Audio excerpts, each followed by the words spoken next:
glad you could pick up. Hey, friend. We got some things to talk about.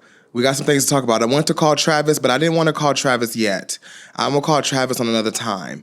I want to talk to my girls. Let's see what they have to say. Let's see what I have to say. See if our opinions align with each other. And then we can go from there. Is that fair? Let's do that. Go ahead and grab your things. You know how we do this. It's a Skype call. Go ahead and grab your things.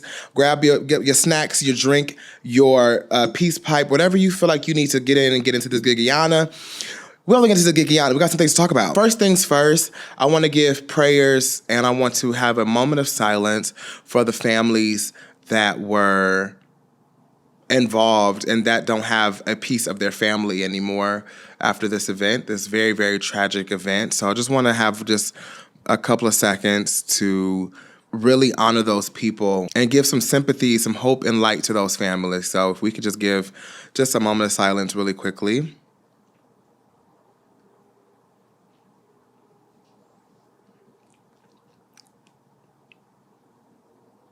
Thank you. I just wanted to make sure we pay respect because this is one of the most craziest things this year. Actually, not even this year. In my whole career of music and talking about music, this has probably been the most craziest Skype call that I had to endure due to the fact that this isn't normal.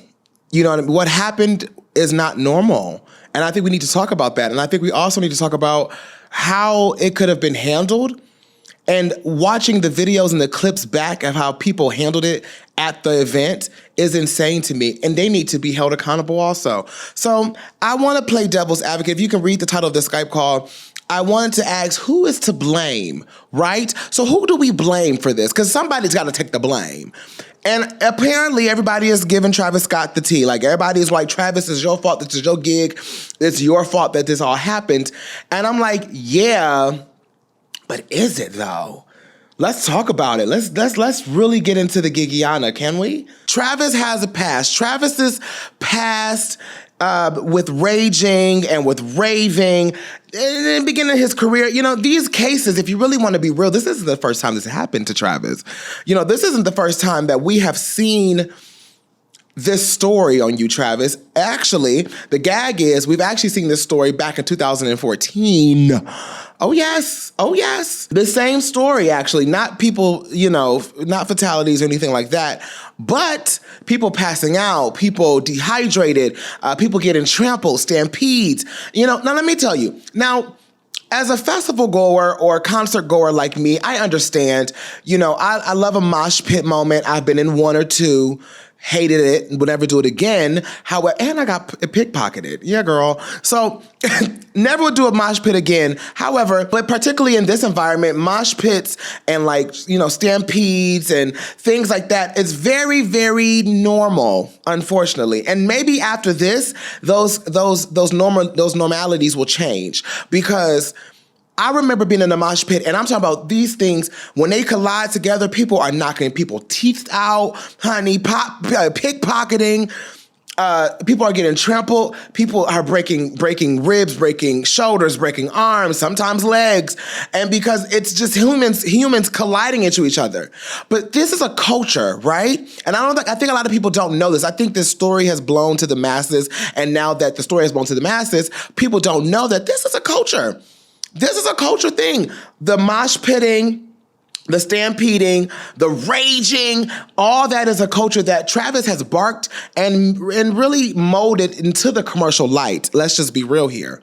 When Travis first came out, his music was not for the commercial masses. In my opinion, it wasn't until really Astroworld commercial success really became his thing. When Travis' album Rodeo came out, you know, we knew, but we didn't really know. You had to really be in the gig of Travis Scott. You had to really have got into him, loved, you know, a little bit of Kid Cudi, a little Kanye West, and you were like, oh my God, who is this kid? And then when Birds in the Trap Sing McKnight came out, I think the traction started to roll a little bit more and people started to get into, ooh, who is this kid? That kind of sounds like, once again, Kanye West, Kid Cudi. Who is this, right?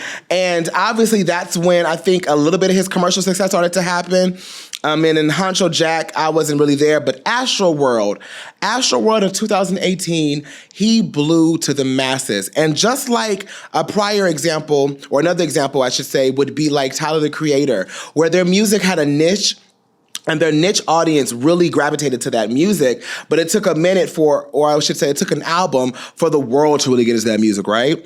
But while Travis was building up the commercial success and building up his name to be a commercial success, his mosh pitting and raging has been at the forefront of his career. You still have rock bands that are underground and punk artists that are underground and some rap stars that go into alternative rap music that are underground that really still go into this mosh pit community and movement heavy. This culture is really heavy. So you know me, after all of that, I started to get into race. I'm thinking like, all right, here's the media trying to tear down another black man, girl. Travis Scott is at the peak of his shit. You know, everybody want to bring him down.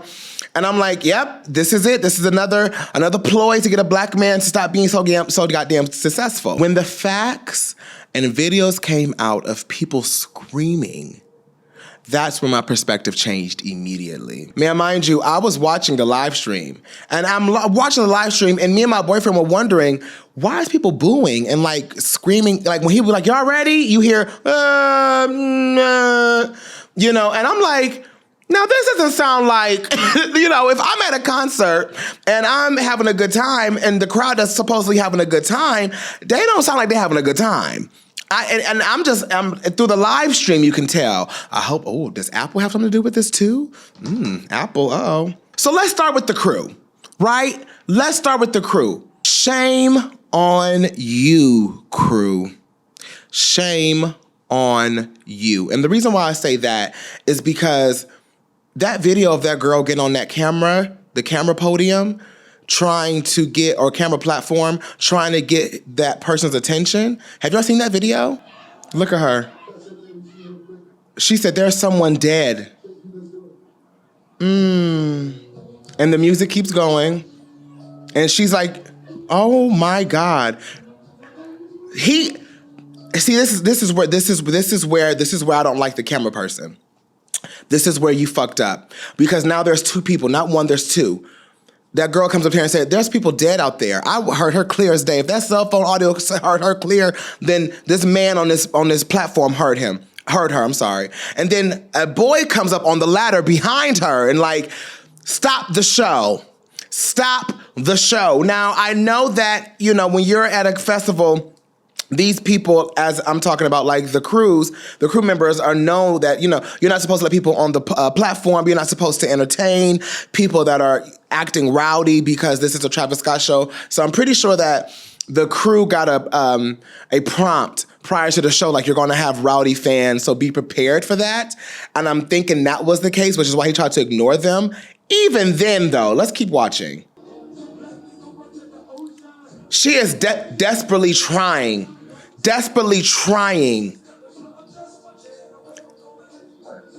Like, and you just like, I don't know what to do. Like, what do you mean?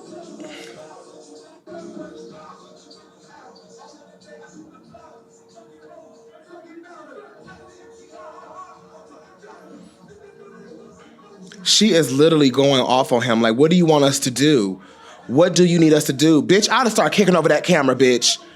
I would have kicked down that goddamn camera. Bitch, I'd have got in front of the camera, bitch. I'd have been waving in front of it, bitch. They would have had to escort me out of there. They would have had to escort me, bitch. I would have gone in front of bitch. I'd have knocked that bitch off. Bitch, I'd have spin that hoe around on the tripod, girl. Bitch would have been doing 360. What the hell's going on this camera? Because then it's like, what's going on camera B? Hello, camera B, are you okay? No, I'm not okay. A crazy bitch is on the platform. Why is she on the platform? Somebody apparently died. So, you know what I'm saying? Like, you know what I'm saying? Like, that broke my heart. That video broke my heart. But then not just that one. I'm not going to show the others I saw on Instagram with the bodies passing out and stuff like that, and him continue to sing while, you know, somebody is passed out and he watched them get carried out. Now, man, mind you, now Travis is known for stopping the show. You know, Travis will stop the show if somebody is passing out or somebody is giving out, you know, and he did it at this festival. I watched the whole festival, by the way, from top to bottom, from start to finish. And I saw him stop the show about 4 or 5 times. Like, hey, hold up. They need to breathe. Oh, give them space. Don't touch them. You know, so the compassion is there. The compassion is there. And I think that he got painted as like, oh, he just don't give a shit. And I can see why now. At first I was like, well, he did try. The compassion is there. You know, artists have done this. Like my favorite artists have done, like Gaga done that. Gaga has stopped people from fighting. Rihanna has stopped people from fighting. You know, like it's been done before, you know, and it's been done by multiple artists, even rock artists, to be like, stop all of that. I'm playing devil's advocate here. Please go along with me. Travis, I'm not defending Travis, but I'm just playing devil's advocate. Travis on stage, when you're on stage, especially in front of 50,000 people, first of all, when you have in-ear monitors in, you cannot hear anything really that is outside of the, you know, range of your mic, or somebody's in the booth talking to you. So your producers, your stage runners, your lighting, either your drum, your DJ, you know, you can kind of tune to what you want to hear in your ear, but you really can't hear the crowd unless when people put the mic out like that, that's when they want to hear the crowd. Or when they take their ears out, they want to hear the crowd.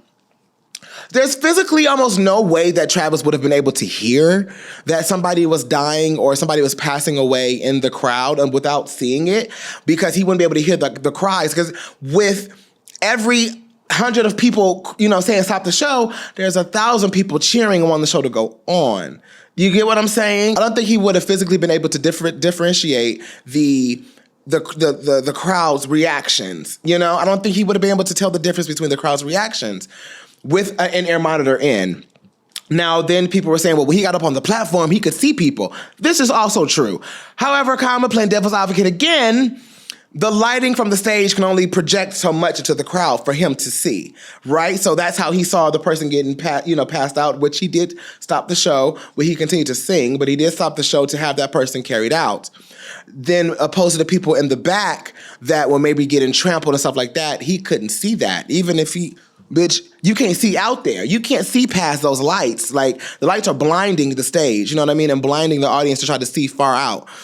And it's really blinding to the artist to see far out. With that being said, and all that being said, playing devil's advocate, here's the however comma, okay? The however comma is, honey, the man that was on that platform and that camera had the power to go ahead and call anybody in the booth, and I mean the control booth, that was in Travis' ears, to tell Travis what's going on. What he should have done, that camera operator, listen to the girl, ma'am, what are you doing? Because clearly she's hysterical. She's not just up there trying to dance or off drugs. Clearly she's hysterical. So somebody should have, what do you mean, ma'am, with that big ass, what do you need, ma'am? What's going on?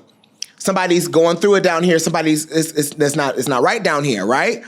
Okay, let me walkie-talkie. Can somebody connect me to the booth, please, to the control center? I need to tell Travis something's going on in the show. We need to pause the show. And all this would have been avoided. Because let me tell you something, with those in-ear monitors, you can tell the artist, you can either have somebody walkie-talkie to the artist, tell the artist what's going on, or also, that's how people get their lyrics, that's how people know their cues. So you can talk to the artist through their ears without even having to go on stage. And it would have been that simple and that easy, but however, the team didn't decide to do that. So now the question is, can Travis have better crowd control? And I say absolutely. Absolutely. Like I said, there's artists that have done this in the past. There's artists that are rock stars, that are, other rappers have stopped shows, have, like, Logic made sure, like, some people of his audience, like, are y'all hydrated? Are you good? Let's check in really quickly. The thing is, Travis, you've been doing this for so long, and your shows bring this kind of environment. Your shows, your brand invite this kind of environment, right? So with that being said, either have bitches sign waivers, so legalities, or you need to, because this is not the first time you've been through this complaint, Travis, and that's where the problem comes in. That's where, like, the problem of your blame comes in, because it's not your first, not to be funny, rodeo. You know what I'm saying? Like, you have been told that this is a problem in your brand. So you should have either A, like I said, had waivers be signed, B, say in the middle of your shows, all right, let me check in with my crowd. How y'all feeling? How we feeling in the back? Is everybody all right? Is anybody hydrated? Does everybody need any drinks? You know what I'm saying? Just because this is your brand, you say that, oh, I care about my fans, which bring me to the video. Should we watch his apology video? I want to watch the full thing. I didn't watch the full thing. I want to watch the full things with you guys. And I was like, let me wait to watch this with my bitches. So let me pull it up. I got it pulled up here. And this is Travis Scott apology video because he released an apology. He released an apology through like the Notes app on Twitter, and it looks like a publicist wrote it, girl. He didn't write that, girl. I'm just letting you know that, okay? So here's Travis' apology. To the ones that was lost last night, we're actually working right now to identify the families so we can help assist them through this tough time. You know, my fans really mean the world to me, and I always just really want to leave them with a positive experience. And anytime I can make out, you know, anything that's going on, I stop the show and, you know, help them get the help they need, you know?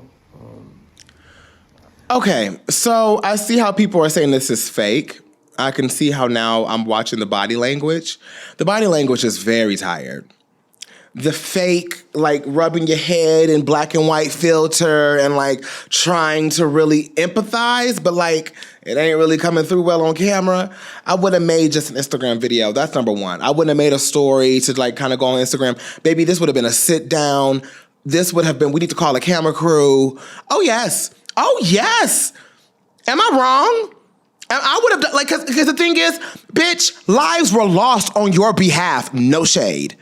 So, bitch, I'm not about to sit here and be like, I'm really sad today because I really love my fans. I didn't expect this to happen. I usually would stop the show, man. Oh, man. This has been insane. I'm working with the Department of Justice to, man. Even though I'm being funny, I am dead ass. Like, you know what I'm saying? Like, I'd have been like, girl, what? Like, what? First, let's keep watching. Let's just keep watching. Let's keep watching. I could just never imagine this. We've been working closely with everyone that just tried to get involved in this city of Houston, HPD, fire department, you know, everyone to, help us figure this out. Travis, this video! Travis, this video is tired, friend. This video is tired. I don't even want to watch the rest because I'm getting pissed off watching it. Baby, this is worse than YouTube apologies, bitch. This is terrible, honey. You can't sit up here and just rub your face in agony. Like, girl, people are gone. You got people stargazing for real. Like, this is not gonna work, baby. You can't sit up here and do that. Like, no. That video was tired. That video is very, very, very tired. When he saw people passing out like that, I would have stopped the show. And not even, okay, so if you want to finish the show, you want to be a performer, finish the show, right? And like I said, I'm playing devil's advocate again. Okay, fine. You want to finish the show? Fine. But what you need to do is pay the fees of going over time of your venue and going ahead and make sure the crowd is okay. I would have paused the show for about 20 minutes. Intermission, about 20 minutes, bitch. We're going to intermission, bitch. I need to make sure y'all are right up in here. Y'all are right up in here. All right, let's continue partying. But until I found out everybody was okay, imagine you on the stage performing, bitch, and motherfuckers is passing out. I'm stopping. Let me see. Hello, everybody, hold up, band. Give us a second, bitch. Let's see what's going on out here. But like I said, his brand has invited this. And so you got people running through the gates, breaking down the barricades of the general admission, the VIP, all the lines that separate the people are all blurred. So it's already a shit show before the show even starts. So now you got people a part of the festival like Roddy Ricch giving all his net profit from the show to the families.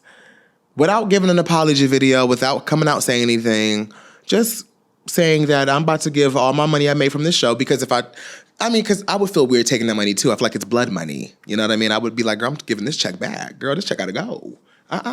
Bitch, what? Wait a minute. You know what I'm saying? I was a part of that. So Roddy Ricch is giving his checks to the families. Sickening. That's how you pay respect. That's how you take even accountability for something he didn't even do, but he was a part of it. You know what I mean? That was the smart thing to do, not coming out making a video that looked half-ass baked and a half-ass PR apology, which also that video was, you got off a call, which, because bitch, no shade, but that video that he made also looked like he just hopped off a call with his PR and was like, all right, let me say these things really quickly. Also, this is a side note, Kylie, shut your ass up. Kylie, I live for you. I do. I live for you, girl, to a certain extent in your family. But girl, this is not about you. It's not about you. And bitch, if you put this in your Hulu Kardashian special, I'm gonna read you to pieces. If you ever try to give a behind the scenes look at, oh, me and Travis just went through so much when this occurred, I don't want to know your perspective, Kylie. I don't. I don't want to know your perspective, your family's perspective. I could give two shits about that. So I don't want to see you or your family go on Hulu, bitch, and try to make it seem like, oh my God, me and Travis went through so much.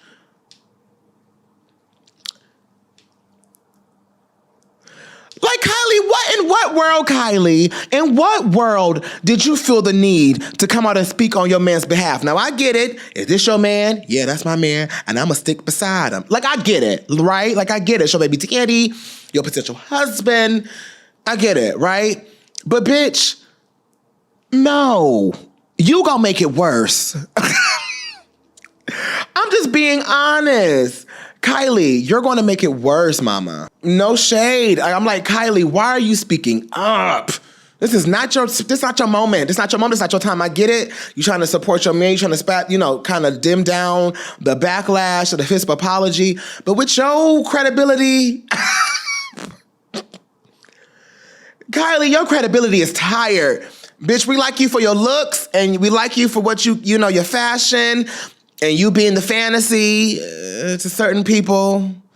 We don't want to get into Kylie Jenner video, but you know what I mean? Like, girl, your credibility is not sickening enough to sit up here and be like, Travis did not mean, shut up. You shut up too. You gonna make this worse. You shut up, girl. Just sit on the side and be sickening. And be there for your man in the bedroom, at the house, and make sure your baby is healthy, girl. Just do that. That's it. Welcome, Miss Kylie Jenner. So my main question for this whole Skype call, I feel like this was the whole point. Should Travis take the full blame? And I say no. And I say no. I say no. No, Travis should not take the full blame because it's not all his fault. There's somebody allegedly, or I guess confirmed, that a maniac was running around stabbing people with drugs, which in the back part of my mind, I feel like it's another PR stunt, but I'm not going to go there. I'm not, because I know the police officer from Houston came out and spoke about it, but but powers that be it may. The music industry is very powerful and people up in there is very powerful and money talks. Money talks, bitch. And so okay. I'll take that for now. This whole somebody running around with drugs and passing out, okay. I'll take that for now. But I'm side-eyeing the fuck out of it, just letting y'all know. Just as long as y'all know. I don't know about that explanation. But I'll take it for now because that's the only answers we have. And I want the families that don't have the piece of their family to be respected, So I'm not going to sit up here and try to dim whatever answers they have because that's not my place. And also, if, an answer is better than no answer. So that's that. However, I do think Live Nation is at fault because y'all should have had more staff covering this event. Y'all were not prepared. Y'all were not prepared for this event. Nobody was prepared for this event. I think Travis should be sued. Live Nation should be sued. I think that anybody that was contacted at the festival, like the cameraman and whoever else tried to be talked to, should be either held accountable or either press charges against them too. I feel that. And also, Travis, what now for you? I see you pulled out of Day in Vegas. You should have. And you know what? I see they're trying to pull him out of Coachella. I see it. You probably shouldn't perform at Coachella next year either. I wouldn't. I would take a year off of performing. Actually, Travis, it's probably the break that you needed, Travis. This is probably the break you needed. Baby, just go take a moment. take a moment. I know you probably had an album coming out very soon. You know, Astroworld been out since 2018 and you still on this. I would too. It's a successful era, but it's time for it to go. I would just take this year to step back, raise your family, and just reflect and do things differently when you come back. And I would do a sit-down interview with somebody. Do a sit-down interview with somebody. Talk about your, how sorry you are. Not even how, I take that back. Not even how sorry you are. Just how you understand the severity of the situation. Because you don't need to say you're sorry. We hope you're sorry. But we don't want to hear your apology anymore, girl. It's time to now take accountability for it. It's time to take just full accountability. Even though it may not even be all on you. Just take it. So with that all being said, I do feel like Travis should not be all at blame. He should be at blame for this is a repeated situation. This is a pattern for you, so you should look at what's going on with that. However, the blame should be equally dispersed through everybody involved in this. And that's all, everybody on the back end, anybody at the crew that was there that had the power to stop the show. Some charges need to be put out and some lawsuits need to be put out. And even though money won't bring back their family members, it will help their situation as far as burying these people. But I don't even know, because money just doesn't equate to that love of a family member. So, and all the people that's in critical condition, I hope you get through. I really hope you get through, and I hope you do too.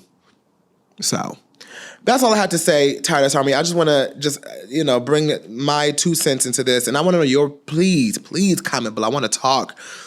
It's one of the craziest things I've ever experienced, and I think that, I hope this never happens again, and I hope we can learn something from this, We got to treat people more kind, even at concerts. You got to be we're all humans, bitch. And this whole celebrity praise situation, that's another Skype call within itself. How people kind of praise celebrities to the point where you stampeding people. It's insane. But I love you guys for watching, and thank you for picking up this call, and I will catch you guys on the next one. Bye, Army. Mwah.